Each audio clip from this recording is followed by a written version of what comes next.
ప్రస్తుతం వచ్చినటువంటి తెలుగుదేశం కూటమి ప్రభుత్వం తెలిసి చేస్తా ఉందో తెలియక చేస్తా ఉందో గానీ ఈ రోజు వాళ్ళు తీసుకున్నటువంటి అన్ని నిర్ణయాలు కూడా ఇటు స్కూల్ వ్యవస్థ నుంచి ఉన్నత విద్యా వ్యవస్థ వరకు ప్రతి విధానంలో కూడా వారు తీసుకుంటున్నటువంటి నిర్ణయాలు గ్రౌండ్ లెవెల్లో అస్తవ్యస్తంగా దారితీస్తా ఉన్నాయి.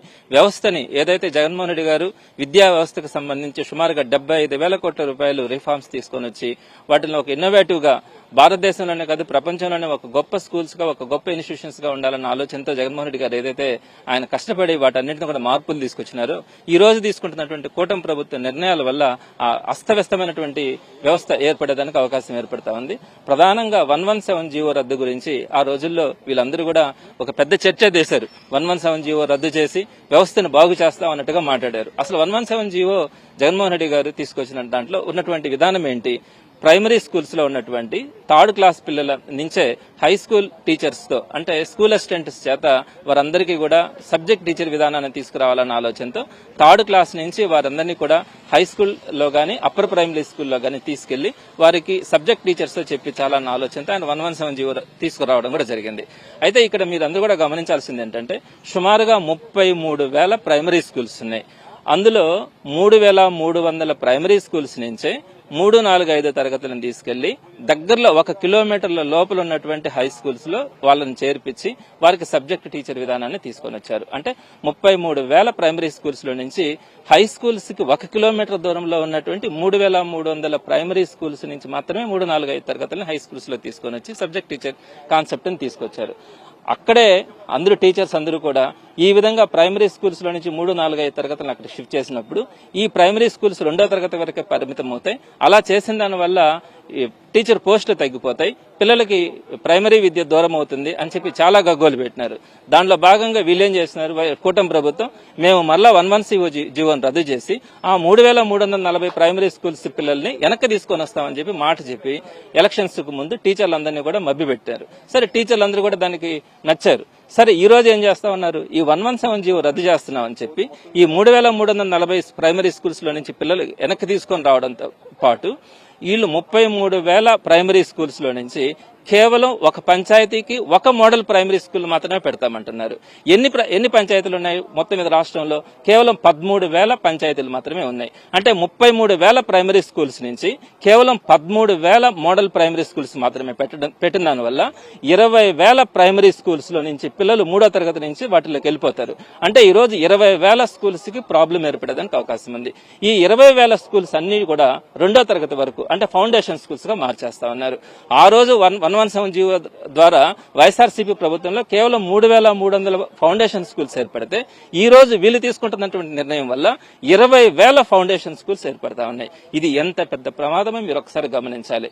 తర్వాత ఈ మోడల్ ప్రైమరీ స్కూల్స్ కూడా పంచాయతీకి ఒకటి లెక్కన 13,000 మోడల్ ప్రైమరీ స్కూల్స్ ఏర్పాటు చేసే క్రమంలో వీళ్ళు ఏం చేస్తున్నారంటే ఎక్కడ స్ట్రెంత్ ఎక్కువ ఉంటే ఆ పంచాయతీలు అంటే ఒక పంచాయతీకి 4-5 ప్రైమరీ స్కూల్స్ ఉంటాయి, వాటిలో 1 మోడల్ ప్రైమరీ స్కూల్ పెడతామంటున్నారు.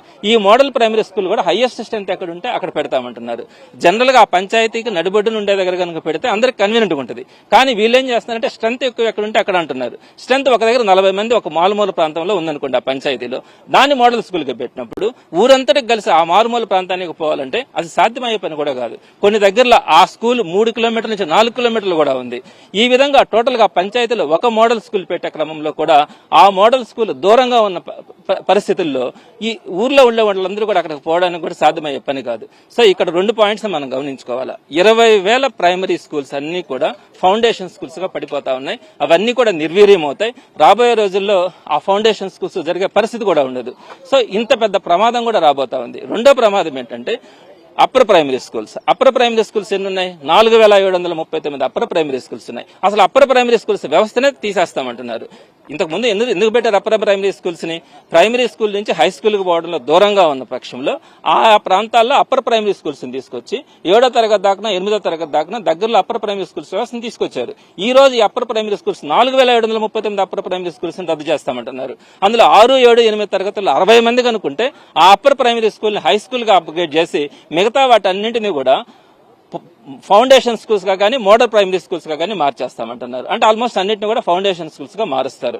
అంటే ఈ 4739లో ఎన్ని హై స్కూల్స్ గా ప్రమోట్ అవుతాయంటే 10% కూడా హై స్కూల్స్ గా ప్రమోట్ కావట్లా. మిగతా అన్ని కూడా ఫౌండేషన్ స్కూల్స్ గా మారిపోతా ఉన్నాయి. అంటే అప్పర్ ప్రైమరీ స్కూల్ వ్యవస్థ లేకపోవడం వల్ల ఆడపిల్లలందరూ కూడా దగ్గరలో 7 తరగతులు దూరంగా పోలేక అప్పర్ ప్రైమరీ స్కూల్స్ ఏర్పాటు చేసిన క్రమంలో ఈ రోజు హై స్కూల్స్ కోసం ఇంకా 5-6 కిలోమీటర్లు పోవాల్సిన పక్షంలో ఈ ఆడపిల్లలందరూ కూడా చదువుకు దూరమై ఈ అప్పర్ ప్రైమరీ స్కూల్స్ వ్యవస్థ కూడా దెబ్బతినిపోతా ఉంది.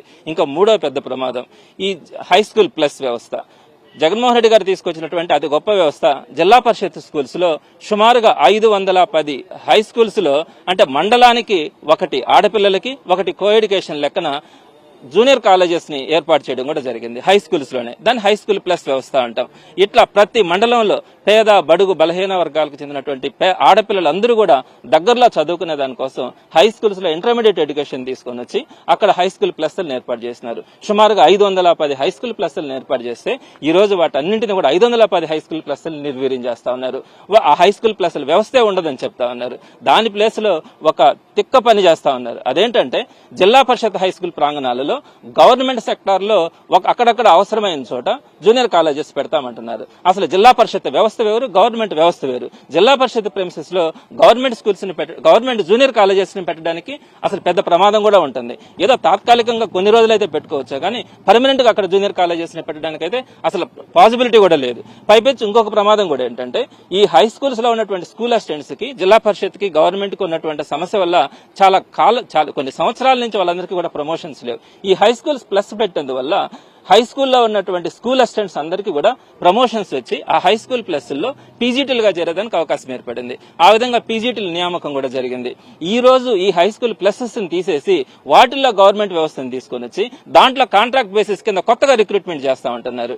ఇది జిల్లా పరిషత్తులు కూడా ఒప్పుకునే పరిస్థితి కనిపించట్లా. కొన్ని లక్షల మంది జిల్లా పరిషత్ ప్రభుత్వంలో పనిచేస్తా ఉన్నారు. వాళ్ళందరికీ ఏదో ఒక విధంగా ఈ రోజు వైఎస్ జగన్మోహన్ రెడ్డి గారి వల్ల ఎంఈఓ టూలుగా ఒక 600 చిల్లర మంది అవకాశాలు వచ్చినాయి. అదేవిధంగా ఈ హై స్కూల్ ప్లస్ లో సుమారుగా 500 చిల్లర హై స్కూల్ ప్లస్ జూనియర్ కాలేజీలుగా మార్పు చెందిన దానివల్ల సుమారుగా అక్కడ ఒక 4-5 వేల మందికి పీజీటీలుగా ప్రమోషన్స్ రావడం. ఈ విధంగా ప్రమోషన్స్ ప్రక్రియలో కూడా హై స్కూల్లో జిల్లా పరిషత్లో ఉన్నటువంటి వ్యవస్థలు పనిచేస్తున్నటువంటి టీచర్స్ అందరూ కూడా హ్యాపీగా ఉన్నారు. అటుపక్క చూస్తే పేద విద్యార్థులకు జూనియర్ కాలేజీ లేకుండా ఇంటర్మీడియట్ వ్యవస్థను దూరం చేయడంతో పాటు జిల్లా పరిషత్లో ఉండే టీచర్స్ అందరూ కూడా ఈ రోజు ప్రమోషన్స్ లేని పరిస్థితుల్లో ఈ వ్యవస్థను రద్దు చేసి మళ్ళా దాంట్లో అవసరమైన చోట గవర్నమెంట్ జూనియర్ కాలేజెస్ ని పెడతామంటారు. ఈ విధంగా అస్తవ్యస్తమైన నిర్ణయాలతో వీళ్ళు తీసుకుంటున్నటువంటి అసలు ఫీజు రియంబర్స్మెంట్ విధానంలో కూడా నేను ఈరోజు చెప్పాను.